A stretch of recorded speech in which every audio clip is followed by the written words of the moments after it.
వర్ష ఏది చేసినా ఏది చెప్పినా ఈ ఇంటి మేలుకోరే చేస్తుంది కాబట్టి పూజ చెయ్యాలని అలా చెప్పిందో లేదో వెంటనే ఏర్పాట్లన్నీ చేసేశానత్తయ్య. నీ గురించి నాకు తెలుసు కదా దుర్గా. మనింట్లో కార్యక్రమం అంటే నీ కొడుకుతో కలిసి ఏ లోటు లేకుండా ఏర్పాటు చేస్తావని. మీరు మా కుటుంబానికి జీవితాన్నిచ్చారత్తయ్య.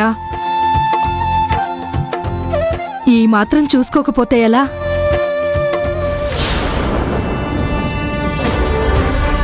నువ్వెన్ని ప్రయత్నాలు చేసినా నేను చేసే తప్పుడు పనులు బయట పెట్టలేవు వర్ష. నువ్వెంత తప్పించుకుందామని ప్రయత్నం చేసినా నువ్వు చేసే దారుణాలు సాక్ష్యాలతో సహా నేను బయట పెడతాను దుర్గా. ఇంతకీ ఈ పూజ కార్యక్రమం ఎందుకు పెట్టావో చెప్పలేదేంటి వర్ష? అమ్మకి నయం చేయటానికి మీరు మానవ ప్రయత్నం చేస్తున్నారమ్మమ్మా.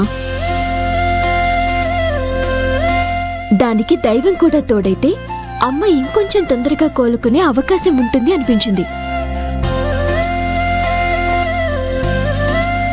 ఆ విషయమే పంతులు గారితో మాట్లాడితే అమ్మవారికి కలిసి పూజ చేస్తే శుభ ఫలితం ఉండొచ్చని చెప్పారు. అందుకే ఆలస్యం చేయకుండా పూజ చేయిద్దామని చెప్పాను. చాలా మంచి పని చేసావు వర్ష. ఇన్నేళ్లు వాగ్దేవి కోసం గుళ్ళో పూజలు చేయించాను గాని ఇలా ఇంట్లో చేయించాలి, ఆ పూజ దగ్గర మీ అమ్మను కూర్చోపెట్టాలి అన్న ఆలోచన నాకెప్పుడూ రాలేదు. వర్షతో మామూలు ఉండదు నానమ్మా. తనేం చేసినా బాగా ఆలోచించి పద్ధతిగా అందరికీ మెప్పు పొందేలా చేస్తుంది. ఓహో, నువ్వు చేస్తున్న పూజ వెనుక మీ అమ్మని లేపి నడిపించాలన్న మర్మముందా వర్ష? నీ పాచికలు నేను పారనివ్వనుగా. పంతులు గారు చెప్పండి. పూజకు సంబంధించి అన్నొచ్చేసాయా? ఇంకేమైనా కావాలా? అన్నీ ఉన్నాయి రామరాజు.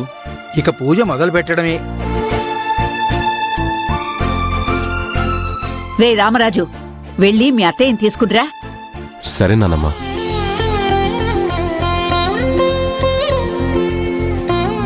అమ్మా, పూజలో కూర్చునేది ఎవరమ్మా?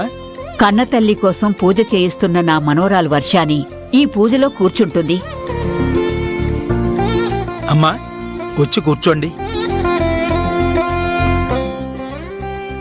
లక్ష్మీనారాయణాయ నమో నమః. శ్రీమన్మహాగణాధిపతయే నమః. మాంగళ్యగౌరీదేవతాభ్యో నమో నమః. ఓం గణానాం త్వా గణపతిం హవామహే కవిం కవీనాముపమస్రవస్తవం. జ్యేష్ఠరాజం బ్రహ్మణాం బ్రహ్మణస్పదాన శృణ్వన్నోతిభిः సేదసాదనం. శ్రీగురుభ్యో నమః. గురుర్బ్రహ్మ గురుర్విష్ణుః గురుదేవో మహేశ్వరः. గురుర్సాక్షాత్ పరబ్రహ్మ తస్మై శ్రీ గురువే నమః. మహాసరస్వత్యై నమో నమః. సరస్వతీ నమస్తుభ్యం వరదే కామరూపిణి. విద్యారంభం కరిష్యామి సిద్ధిర్భవతు మే సదా. మహాలక్ష్మీదేవతాభ్యో నమో నమః. లక్ష్మీం క్షీర సముద్రరాజతనయాం శ్రీరంగధామేశ్వరీం. చూసావా వాగ్దేవి, నువ్వు త్వరగా కోలుకోవాలని నీ కూతురు నీకోసం పూజ చేస్తుంది. ఓం శ్రీవల్లియై నమః. ఓం శ్రీతమందారాయై నమః. ఓం శ్రీమత్యై నమః. ఓం శాంతరూపిణ్యై నమః. పాపం, నిన్ను నడిపించాలని, నీకు మాట తెప్పించాలని నీ కూతురు తెగ ఆరాట పడిపోతుంది వాగ్దేవి. అందుకే ఈ పూజ చేస్తుంది. నేనుండగా నీ జీవితాంతం నీకు నడకను కాని నీకు మాటను కాని మీ అమ్మ నీ కూతురు చూడలేరు వాగ్దేవి. జీవితకాలం నీ గతి ఇంతే. ఏ వైద్యము ఏ పూజలు నిన్ను బాగు చేయలేవు. ఓం చండరూపేశ్యై నమః. ఓం చాముండాయై నమః. ఓం చక్రధారిణ్యై నమః. ఓం మహాలక్ష్మీదేవతాభ్యో నమో నమః. ప్రార్థన నమస్కారాన్ సమర్పయామి.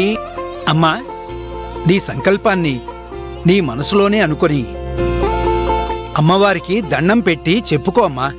త్వరగా నీ కోరిక నెరవేరాలని వేడుకో.